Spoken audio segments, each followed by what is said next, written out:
Welcome to the International Integrated Reporting U.S. Community Monthly Webinar Series. Today we are proud to have Jenny Norris from the Indiana CPA Society, who will be sharing their 2019 integrated report.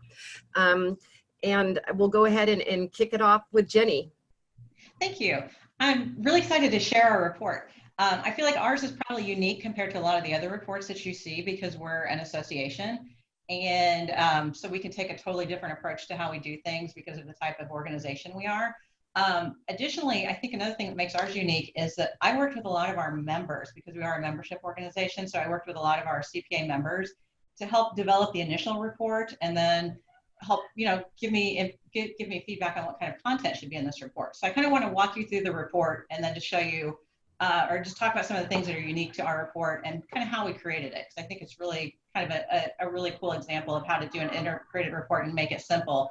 And again, that was one of the things we wanted to do, was to give our members a tool that they could look at and say, hey, this is something we can use for our organization or to help our clients. So we tried to make it as easy as we could and not make it look intimidating and scary. So here we go. As you look at our report, we start. One thing that we did, I kind of borrowed ideas as I look at other integrated reports of things I really like. So one thing we tried to do was connect the dots of when we're talking about the different capitals. So we put in these little icons to show you when you're talking about the human capital, intellectual capital, and all our different capitals, just to kind of make it a little bit cleaner. Another thing we did that's probably a little bit unique was in our introduction, we kind of gave an explanation of integrated reporting. Most people probably don't do that, but we wanted to explain what it was and why we were doing it. So we thought that was important because of our audience we're trying to reach.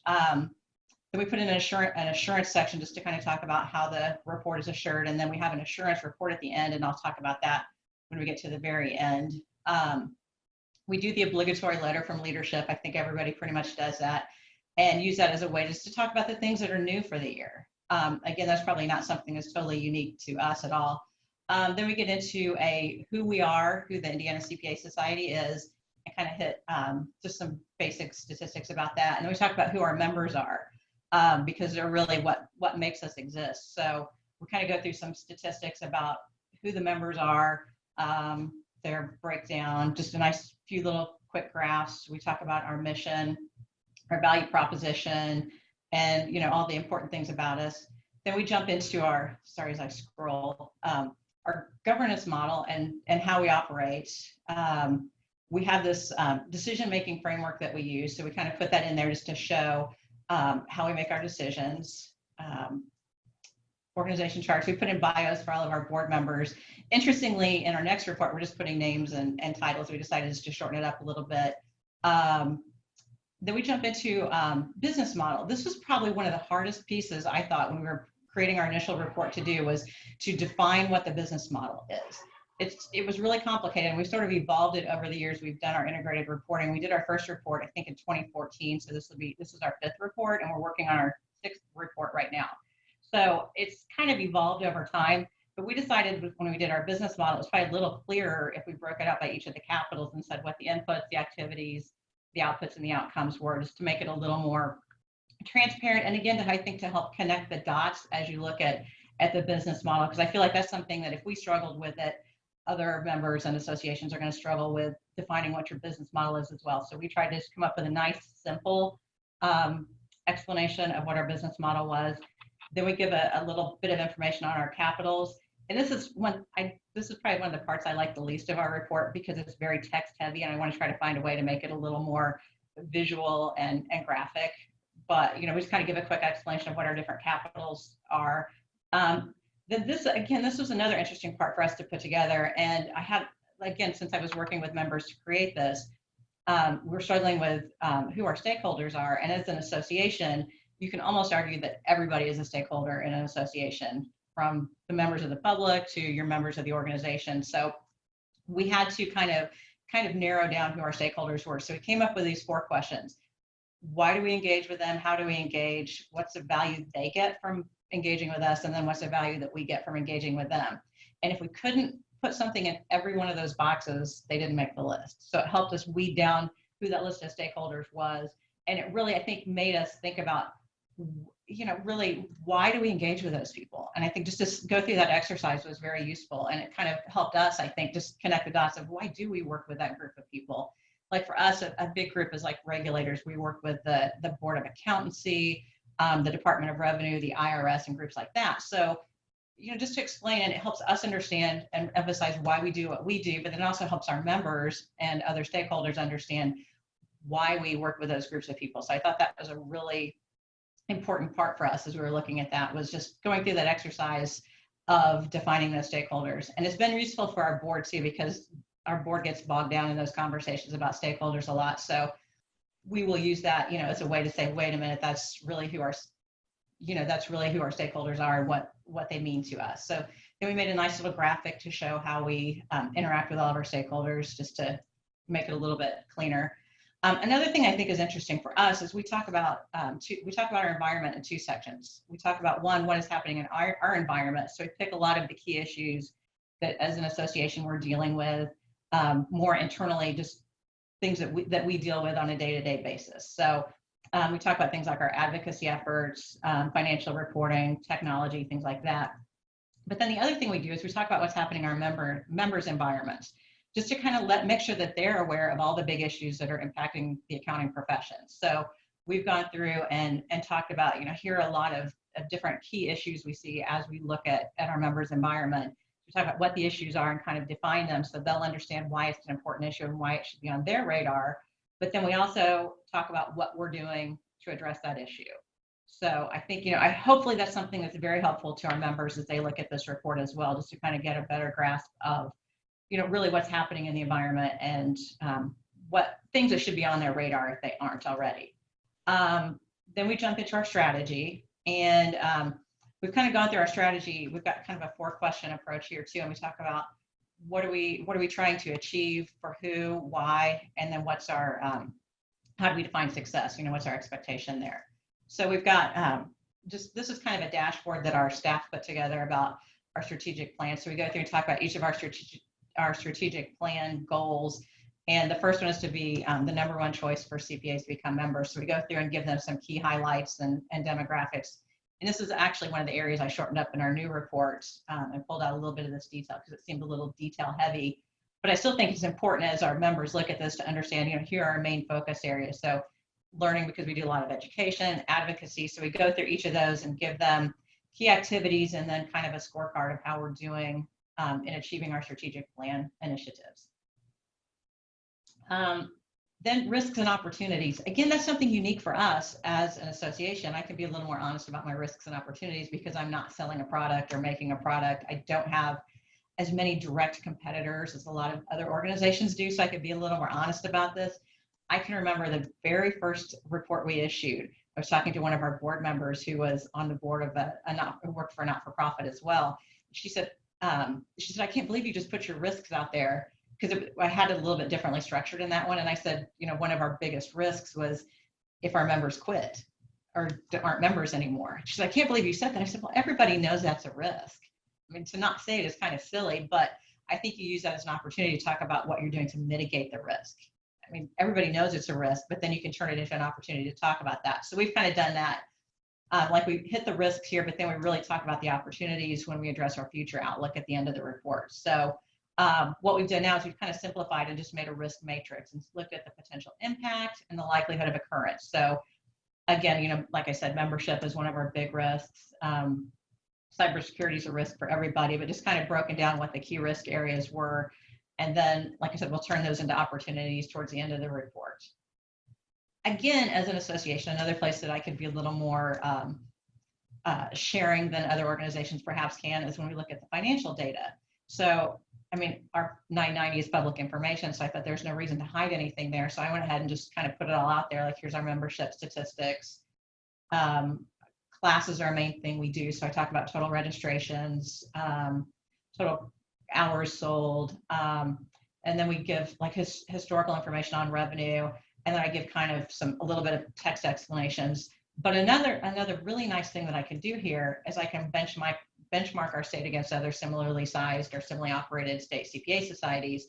Again, because those 990s are public information, I could get their information and disclose that in my report. So I've got a nice little graphic here. So I picked some key benchmark areas like total revenue, total expenses, compensation as a % of your total expense budget, And so I could kind of benchmark and say, look, here's how we stack up against our peers. And I define who our peers are and just try to give a nice recap. And on the page prior to that, I actually kind of go through and give a little bit of analysis about how we stack up, a little commentary on that as well. So I think that's hopefully a helpful tool as we look at that. And then we jump into our future outlook. And again, here's kind of where I think this is a great opportunity to talk about what we're trying to do to help CPAs in the future. I think this is where a great opportunity for an organization, no matter who you are, to say, here's what we're doing to add value now and into the future. So here are the big issues that are going to impact CPAs is kind of what we say here, and then how we're kind of addressing those issues. Another thing I think that we've kind of taken a different approach on, because I'm working with a bunch of CPAs, is the oversight process. I don't know how anybody else is really doing it. I've not seen any great examples of this, but we created an oversight committee, I think right after our second report, so we could have everything ready. I think by the end of the third report, you're supposed to have the whole assurance process in place. So we created a committee, and they created basically a bunch of audit checklists that we go through at the end of every year. I'll get my committee to come in, and we'll go through, and I have them go through the report. And basically what we do is we make sure that we address all the content elements. So we look at the framework and say, okay, does it address everything as it's supposed to? And then we look at, does it hit all the guiding principles of the reporting framework? Do we properly address materiality, connectivity of data? And it's interesting, every year I get a little bit different. I have new members on the committee every year. I have a couple that say I'm going to get new people. And Laura's like, well, why don't you have this in here? And it's something we've taken out from the prior year. So it's always kind of funny to go back and forth with those groups. And then we talk about things like the capitals in there as well. And then they'll kind of do an audit of the data in the report as well too. So they'll come in and we'll sit down and I'll go through and explain, here's where these numbers came from, and show them reports to back up the accuracy of that data. So it's usually like they'll spend probably half a day reading through the report and going through their checklists on their own. And then they'll come in for a couple hours and we'll review all the data. So I think we've got this down, but that was kind of an interesting process. And I thought it'd be hard to get people to volunteer for that, but people have kind of jumped all over getting involved in helping with the assurance. So I think it's kind of interesting. And again, working with a bunch of CPAs really helps because they like auditing. So it's been kind of a really good experience, I'd say, for us. So that's our report in a nutshell. Like I said, we did ours primarily to help serve as an example for our members, so they could see that it's something very valuable, I think, and hopefully they will try to do their own report on their own. I know I've had several express interests in doing it, but they just haven't actually gone through the process yet. So hopefully we can start to get some people to convert and start doing their own reports.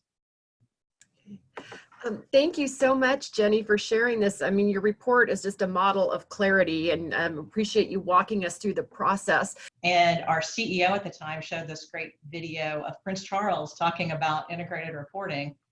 And it was kind of funny because it's like, Prince Charles integrated reporting. I didn't get it, but I didn't get the connection at the time. But apparently Prince Charles is really big into sustainability. So he started talking about it as just sort of here are upcoming issues in the profession, and asked if anybody would be interested in helping respond to some of the framework. And a bunch of hands shot up around the room. I was really impressed because I wasn't sure if people would be into it or not. But we probably had 10 people volunteer to help respond to the questions on the initial framework. Or actually, it was even before the framework came out. So I think it just kind of took off from there. Our members have been interested from the get-go. And so we've just been keeping it in front of them. And it's been I think it's been really good to get their input and connection to it. So that video was sort of the starting point, and it seemed to resonate. You got this group of people interested in volunteering. What difference do you think that integrated reporting has made to your organization? I think it's been useful in a lot of ways. One, because it's helped, like with our board of directors, it helps them connect the dots of why we're doing what we're doing and seeing how all the pieces fit together. So I think that's a great thing. But it's also been great to show to our members. Our staff loves it because it's a great resource for them, I think, to get information. And another surprising place that I found was, like 2 years ago, we went through a major redo of our website, and we shared the integrated report with the vendor who was helping us through that process. We had somebody help connect us with vendors and get the report going. So we were able to give them the report, so they had a much better understanding of who we were as an organization, so they can help build a better website and get us the right data on that website. So I think from that aspect, it's been really helpful for us as an organization. Kind of some unintended benefits there, I guess. So I heard you say that it's an external communications, both for vendors, potentially other stakeholders, and then with your own members, helping them understand your value creation process. Exactly. And then internally with your staff, really developing coherence and aligning strategic thinking and getting everybody on the same page. Exactly, yeah. So one of the reasons that I find your organization so fascinating is you've mentioned it, or you kind of have your foot in two worlds. You have this very business-like community, right? Accountants, CPAs, but your organization is a nonprofit organization and you're membership based. So you have some competing tensions there. How has integrated reporting helped you to balance these two different types of logics? Ooh, that's a good question. I think it's interesting because our target audience for the integrated report is primarily our members. I think when we design the report, it's built around communicating to our members. So I think it helps us communicate to our members, but it also helps us remind ourselves that they don't understand what we do every day. We think they do, but they don't. So I think it's a great tool, I think, from that aspect, because it helps us remind ourselves, here's what we're doing and why, and it helps them know, okay, here's what we're doing and why. So it helps connect, I think, both worlds. But then I'd love to see it be more of a tool for our members to say, oh, wait, I can use this for other people. And I think people are starting to see that, but just not willing to put forth the effort yet to start implementing integrated reporting. So have you had any members who have like even taken a step or two towards sharing it with their clients or embracing it in their own firm? I have. I know I talked to a smaller firm in the state that has looked at trying to, like, basically what they wanted to do was build like a template that they could go out to their clients, kind of like in the audit world, you have management discussion and analysis as part of the audit report that the management team prepares, and it goes attached to an audit report. And he kind of views, I think this member kind of viewed it as just a stepped up MD&A type of approach. So I think that's kind of his view on it. I think it's a lot more complicated than that, but I think it could be used as kind of a consulting tool, so you can help with building better governance within a not-for-profit. I think there's a lot of ways it could be valuable, but I don't think we've quite connected all the dots yet with our members. So that's something I'm hoping to do maybe later this year. I know we're supposed to talk about it this spring at a conference with our members. And you said you're working on this year's report. Do you want to just mention a couple of ways that your report will be different? Sorry, I just started coming in my office. I think it'll be different this year. We've tried to make it a little less text heavy. Not that it's super text heavy anyway, but we've tried to make it a little more graphic and put a little more infographic type stuff in it and just clean it up, shorten it up, and even more concise, I think, than it already is. So I think, just make it a little bit prettier, I guess, for lack of a better description. And one of the things that I was also very impressed about your report is the way that you have the, qualitative analysis, graphic analysis, and the quantitative analysis. Do you use metrics to assess your various forms of capitals, and how do you put those pieces together? For example, you talk about volunteers and the importance that they play to your organization as an input for human capital. So do you track, volunteers, and then is that part of your dashboard? With volunteers, we really don't, because we have, such a limited number of volunteer opportunities. So we really haven't made that leap yet. I think that's someplace where we can add a little bit more content with our report over time, is try to get more into putting more numbers behind some of the capitals. Well, before we started recording, you had mentioned that you're talking to a vendor about creating a dashboard. Oh, yeah. So do you want to talk a little bit more about that, as how a dashboard could help give some real-time metrics and not just 1 year annual report? Yeah, I was talking to a software vendor who had actually looked at our integrated report before they met with me, and we're looking, it's a new accounting software that we're looking at. And they have the ability within this accounting software to integrate both financial and non-financial data, so they could show things like our financial data, like what our revenues and expenses are over time, but then we could also show like some membership trends, our sales of our courses, things like that. So we can build in a little bit of both and make it more real time. So basically all I have to do is hit refresh, or however that all works. But basically then we could, my hope would be then to get to more of a web-based report and not an Adobe PDF report. And then just make it a website that everything could be updated in real time. Everything that could be updated in real time could be, and then just basically have to go through as needed to change some of the more text contents about the environment and the parts that are more static. So speaking of the parts that you said about the environment, that's another thing I thought, and you had mentioned it has been helpful to your members, right? As you're kind of giving this environmental scan to help them get the lay of the land. Have you gotten any feedback on how that has benefited their own practice, and the value that contribution you're making to them has manifested for them? I don't get a lot of feedback on that. I know the people I have talked to, though, said it's great just to help make sure that they have all those things on their radar. I think that's really the true benefit, is just making sure that they understand, oh yeah, this is a big issue. I need to be aware of this, and here's what the Indiana CPA Society is doing to help us with this too. So I think it's just sort of a little peace of mind for them as much as anything, just to know, hey, this is an issue, but they're going to let me know what I need to do about it. So. Yeah, having worked for a membership organization myself, I find that the people that are on the ground doing their daily, running their firms, they don't have time to do those kind of environmental scans, right? Oh, So exactly. Yeah. One of the biggest values. The other piece that really stood out to me was your stakeholder analysis. Have you had any feedback from people who felt they should be a stakeholder and didn't see themselves in your report? Honestly, no, I have not. So luckily, I think, again, we kind of review that every year, but I think we've done hopefully a good job from the get-go of capturing that. Like I said, we started out with a really big list and just kind of shortened it down over time. I know we've had little, like when my assurance committee meets, they'll ask a question, or sometimes the board will ask a question if we're talking about a new topic or something, like, well, does that mean so-and-so should be a stakeholder? So I think it's always on people's radars internally a little bit more so than it had been. So I think that's been beneficial.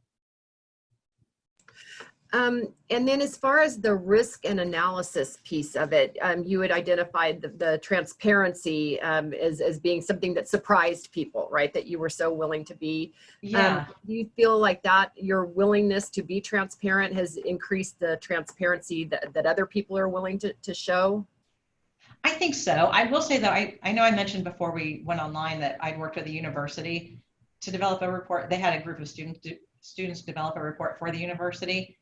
There was a lot of concern about the risks and the transparency of the risks with them. They were really shy about exposing what their risks were. I think because they're afraid it would look self-serving, because I think, with any organization, if the person at the top leaves, that's always a concern, but they didn't want to say that because they thought it would look self-serving or people would construe that negatively. But I mean, it's reality that is a risk. So I think the key is how you spin it. You don't make it into a big deal. You say, okay, here's the risk, but then here's what we're doing to mitigate that risk. I think it's all in how you tell the story.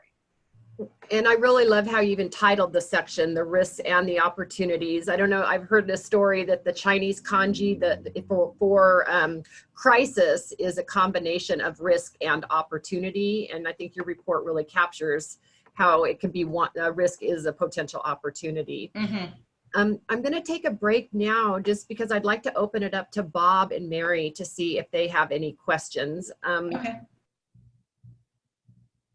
Oh, Mary, maybe we'll start with you and then go to Bob.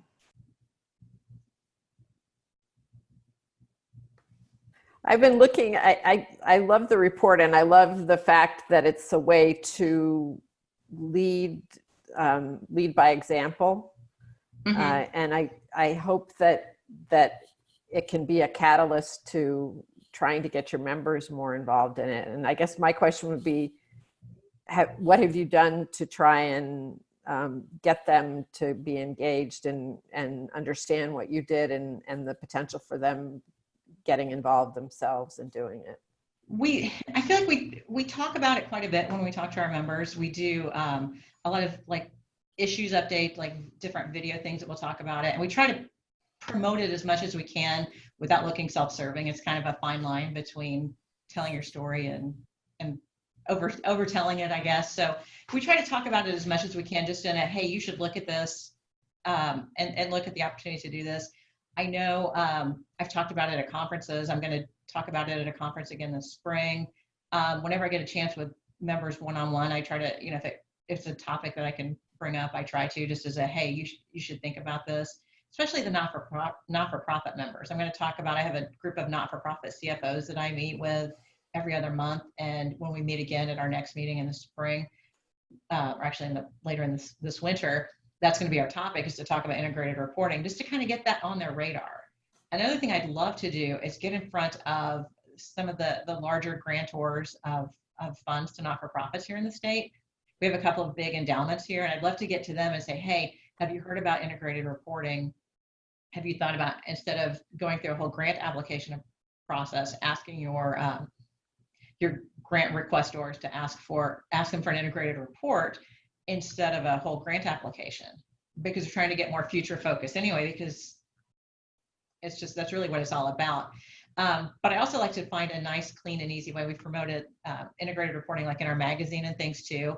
And like, I try to find an easy way to explain it, to make it not seem intimidating.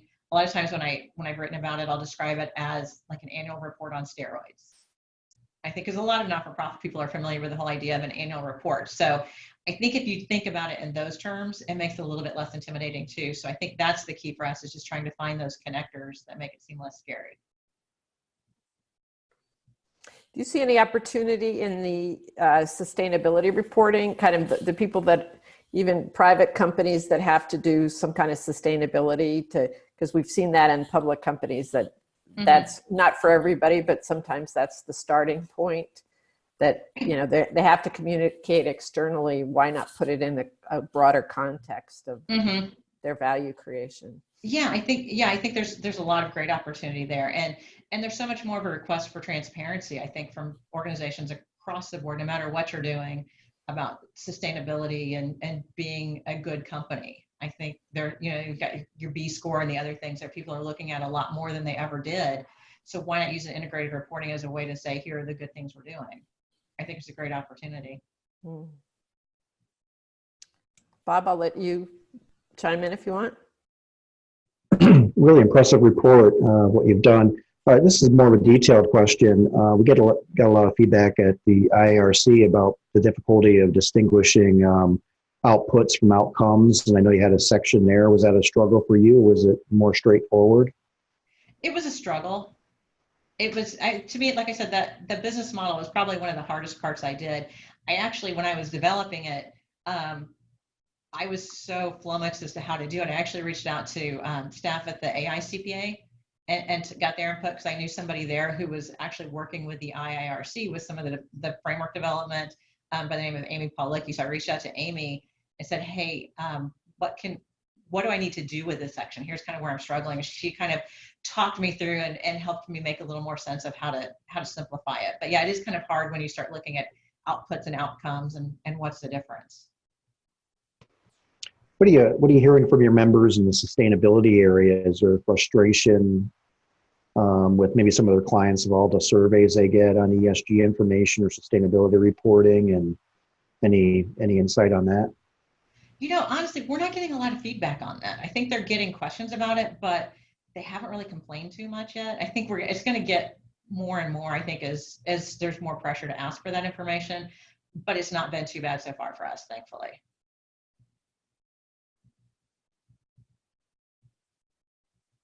And then Bob, one of the things I was wanting to hear from you is like your thoughts about this report in comparison to the conference board publication you just came out with, and the section you did on the business model there. Any observations? I'd be very interested in hearing.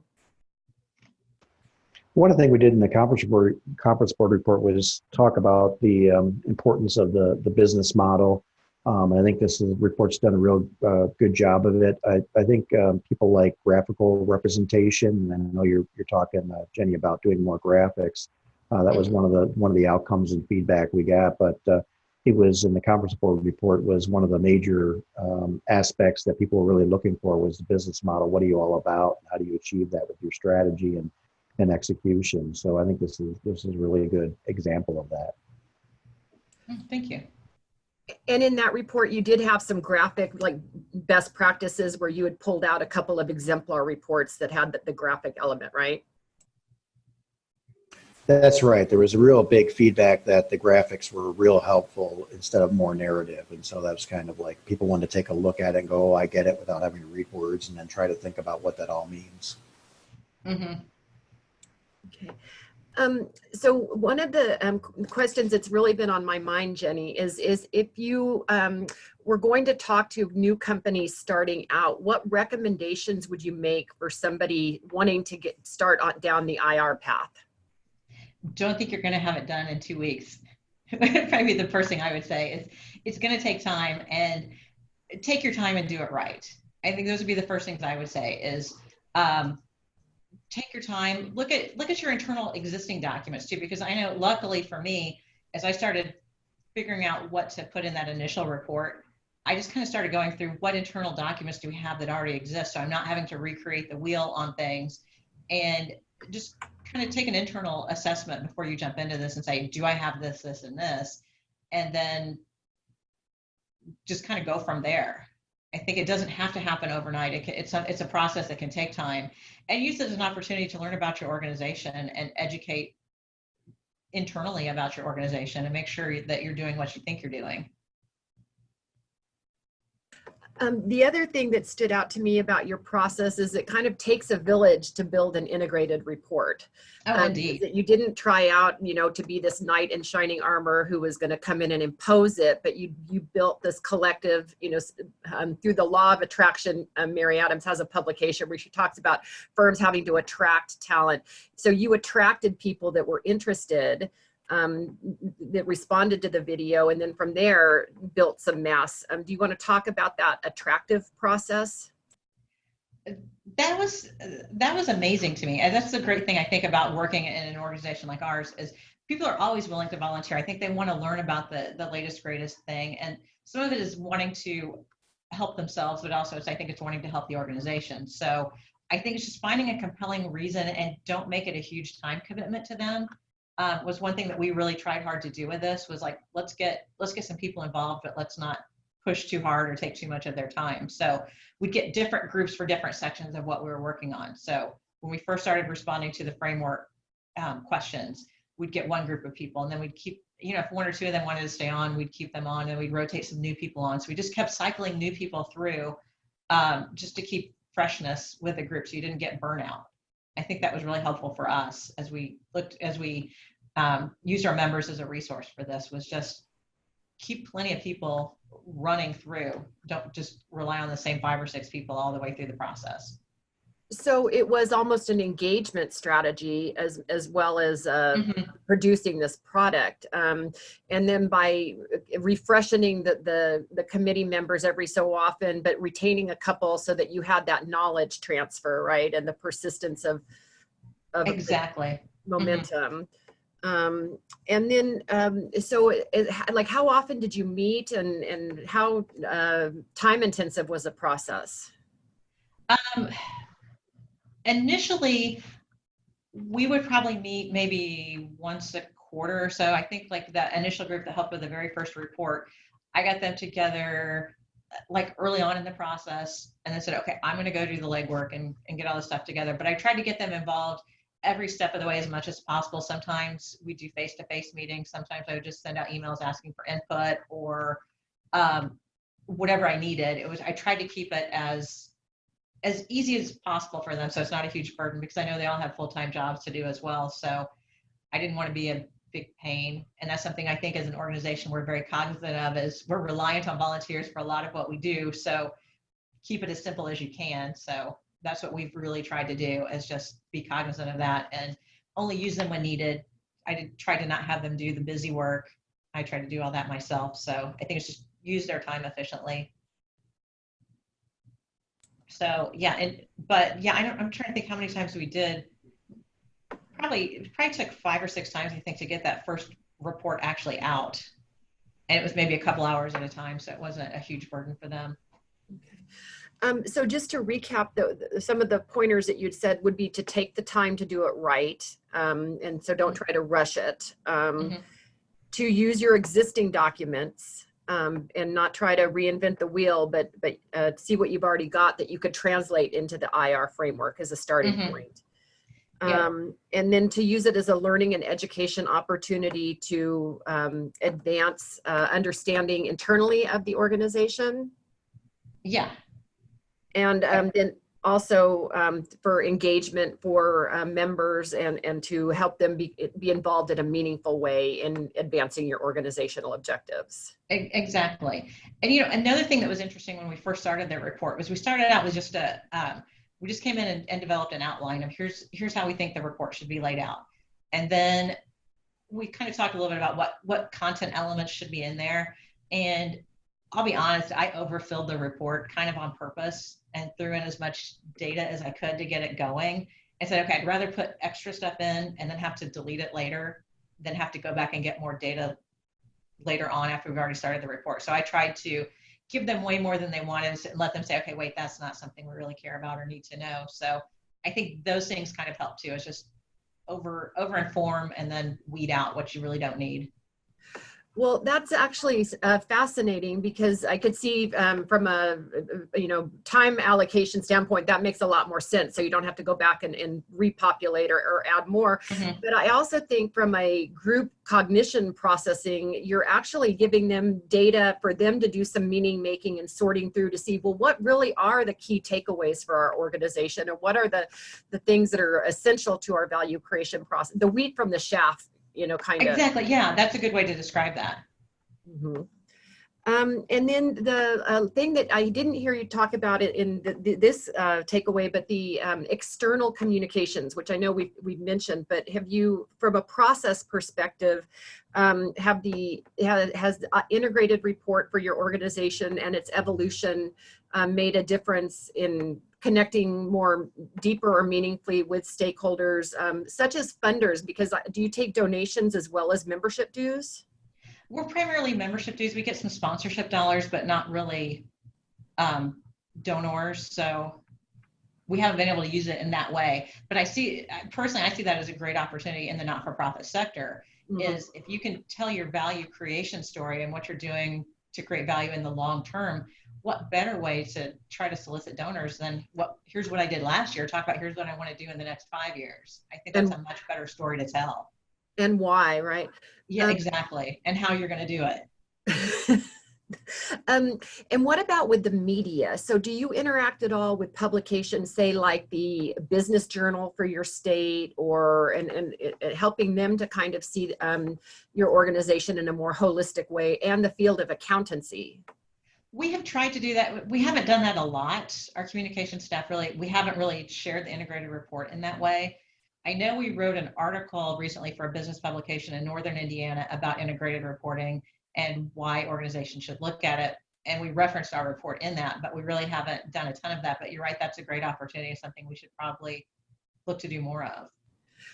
Yeah, and what stood out to me is because under your section on intellectual capital, right, you had, you didn't say this, but basically positioning the society as a thought leader that could share best practices and emerging trends with both your industry and your members. So you're trying to kind of affect change on multiple levels simultaneously. Yeah.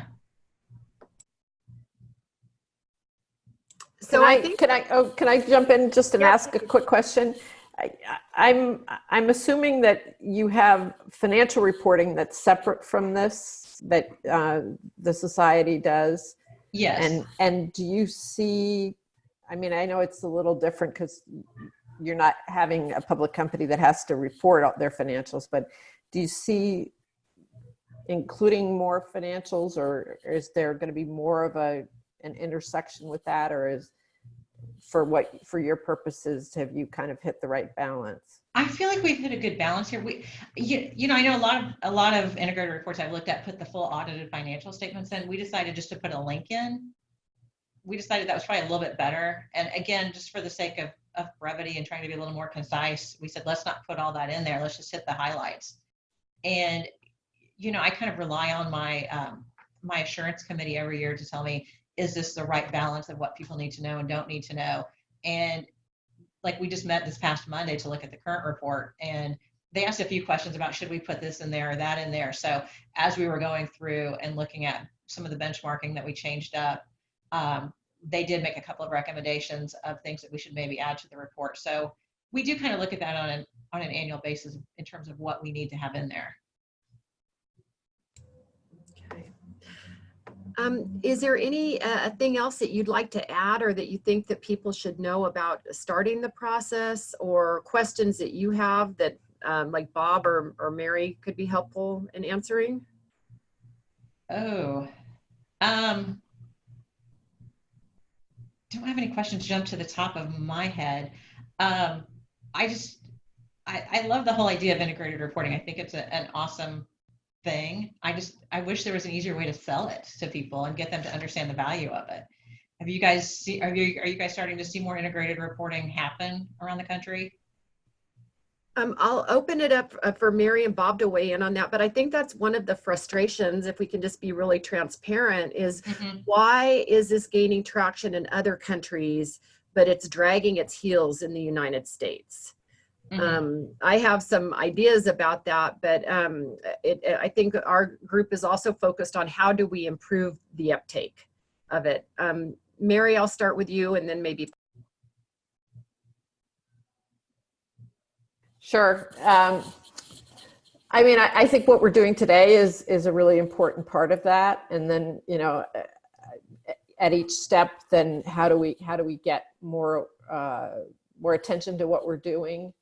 And I think, there's a bottom up and a top down. I mean, Bob has experience from the top down, all the different organizations that are advocating for this and see the need. And, but then a lot of it has to do with just making it possible for people within organizations, kind of that little spark, because we see that that spark starts sometimes in finance, sometimes in sustainability, sometimes in another part of an organization.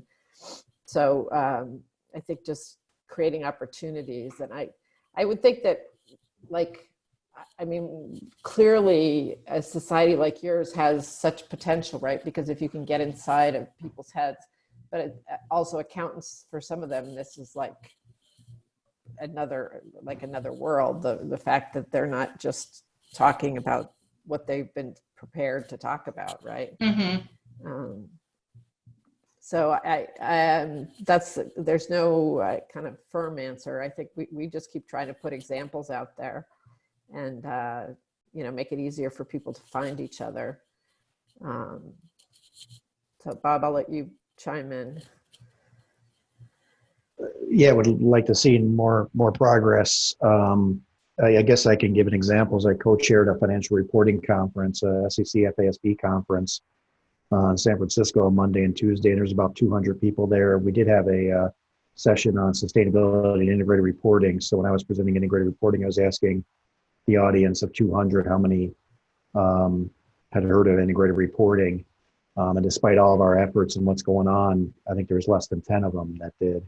And then as a capstone, we had the chief accounting officer of Alphabet Google at the end, and asked them about the importance of human capital and how it's missing in financial reporting, and the SEC's proposal to include that in the business section.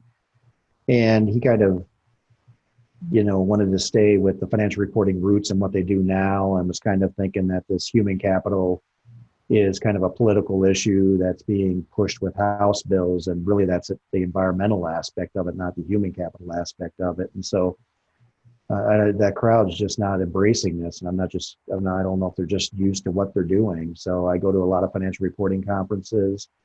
They talk a lot to themselves. They go to a lot of ESG conferences. They talk a lot to themselves. The two groups just can't talk to each other, and I don't know what the answer is to it. Yeah, I feel like it's such a missed opportunity. I mean, there's so many good things. And I know as I was doing research for our integrated report, I found a utility company here in Indiana that had a great human capital report that they put together. I need to find it back, because they did this whole report and they talked about how many training dollars they spend, how many training hours, and there was a lot of great information in this report. I don't think I've ever seen anything quite that comprehensive in anything I've ever looked at. I'm like, we need to get that company involved in integrated reporting. So I need to dig that back up. This is a good prompt to me. I need to find them again and try to get them on the integrated reporting bandwagon again. You know, one of our guests a year or two ago was from ArcelorMittal, which is a steel company that's actually based in Europe. And when we first contacted them, I assumed that it had started for them in Europe and they were just issuing the US report because, you know, their affiliates or their head office were asking them to do it.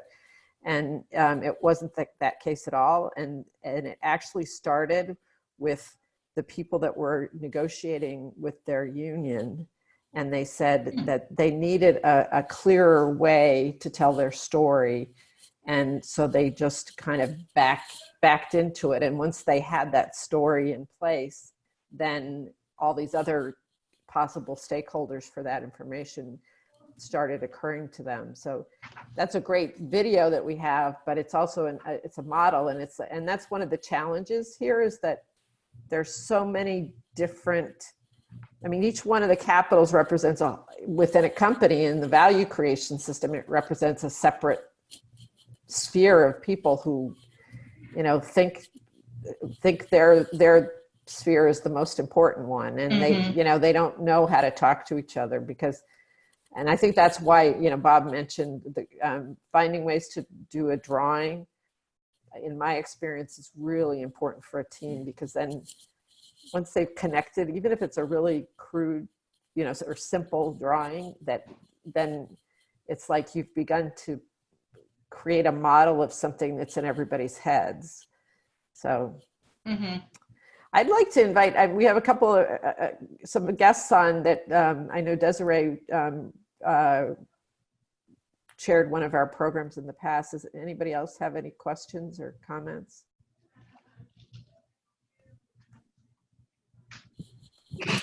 Okay. Mary, so I'll just ask one question. Yeah, hi, I was just welcome. I know, Jenny, as part of your presentation, you mentioned, and this is it's not purely about integrated reporting, but I know you mentioned you were talking to a vendor about, you know, that they have a system that kind of accommodates both financial and non-financial information. And I was just curious if you could share who they were, just out of curiosity, really. Because I know a lot of folks, you know, trying to gather their non-financial information, you know, struggle. So I'm just curious as to what's out there. Yeah, it's a company called Intact. It's, okay. I think Sage owns them, but yeah, we're looking at new accounting software, and that was a product that was recommended. And the vendor we're working with said, "Hey, look, we could do all this through Intact." I'm like, "Okay, that's kind of cool." Okay, interesting. Thanks. You're welcome.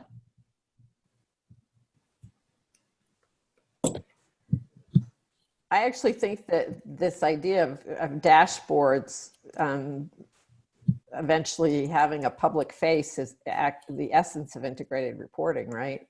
Yeah. So.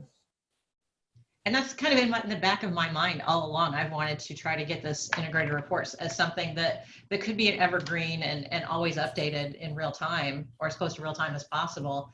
And it's just figuring out how to get there and finding the technology tools to make it happen in an easy manner. Yeah. The Traveler's Report is worth looking at for that, just because she didn't really say that was the explicit goal, but when you look at it, you realize that it's basically a mini website that, you know, you can, and you could have feeds on different pages of things. So we haven't really seen dashboard vendors as a potential catalyst here, but it could be interesting. Yeah, and I was impressed that the vendor brought it up and not me. That made me feel good. It's like, hey, they see this too as a valuable thing. Huh. Interesting. Rosalind and JR, you're welcome to ask questions if you've got anything.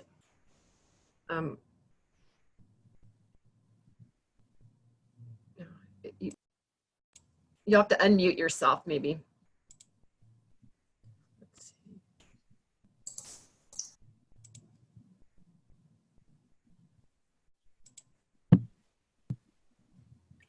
And I'm not able to. Still saying muted? Ah, okay. Sorry. No, I was just saying probably not anything at the moment, but we are in the process of doing a content analysis paper. So we're looking at the iconography and how much sort of narrative is in each of the integrated reports in the US. And at the moment, we've also got a paper in review about processes and systems, but that's on South African companies. So yeah, I'm just having a look at it, Jenny, while you've been talking. So I think I better get my researcher back into, I'm not sure whether she did Indiana CPAs because she did it earlier this year. Mm-hmm. Well, good luck. Thank you. And JR just weighed in, and his headphones are not letting him talk, but he did send a shout out to everybody. So, and he's with Yelp. So, and I did want to just offer another hypothesis. I do wonder sometimes if the language of the capitals can be off-putting, and Bob kind of hinted at this with his conversations that he's been having. Sometimes I think that social capital, just as an example, we rely on it all the time, right? Teamwork, but I think it's like a fish that's in water. We don't really realize it. We take the social cohesion for granted. And so and what I see the value of what your report's done so beautifully, Jenny, is really showing how these invisible ingredients are essential to the success of organizations. But I do wonder if people are not able to make those connections automatically because of the vocabulary of the capitals. I think that's a big problem, but I also think the other piece is that people feel like they have to monetize it. I know as a group of CPAs, when we start talking about capital, it's like, oh, I have to assign a monetary value to that. I think is instantly what people think, and I think that causes the walls to go up because I think people think, well, how am I going to put a value on my social capital? When that's really not what you don't have to assign a value to it. It can be an intrinsic value, but I think that's probably part of the stumbling blocks with that is just feeling like you have to give it a value. Yeah, that's a great point. Some things are priceless, right? Exactly. But I do think that sometimes the challenge with the capitals is that people see them in the abstract, and if you can make them specifically identifiable. So, you name your different stakeholder groups, for example, and then if you name the processes and the data that you have as part of your intellectual capital, and you start putting names to things and then find a way to draw those connections, then I think it becomes a lot more powerful. But that and that begins to show the indirect connection, because everything does eventually come back to financial sustainability in one way or another, right? How people feel about you leads to membership, leads to revenues, which means you keep the doors open. Exactly. Yeah. Well, I know we're almost at our time boundary here. Mary, do we have stuff on stage for our next 2020 already? Not yet, but we're gonna be meeting in this month, and we've got a whole bunch in process. So we watch your emails, and we'll definitely be meeting regularly after the first of the year, and we really shoot for every month. So. And Jenny, we sure would like to hear more about the utility in Indiana with the human capital. That would be helpful. Okay. In the Absolutely. university. So hopefully you would join our committee of U.S. instigators, huh? Yeah, let me know what's involved in that. Cool. Well, thanks everybody. If there aren't any other questions, I think we'll sign off. But I went ahead and turned back on the recording, Jenny, because I thought the question and answer was so good here, and it's not like a public company where, I realized we didn't really talk inside baseball much. So we'll go ahead and publish the whole thing if that's okay for you. Okay, yeah, that's fine. Yeah, good. Thank you so much, Jenny. It's just been fantastic, and we really think you're doing fantastic work, you and your thank you. team. So please pass along the kudos to them as well. Will do. Thank you so much.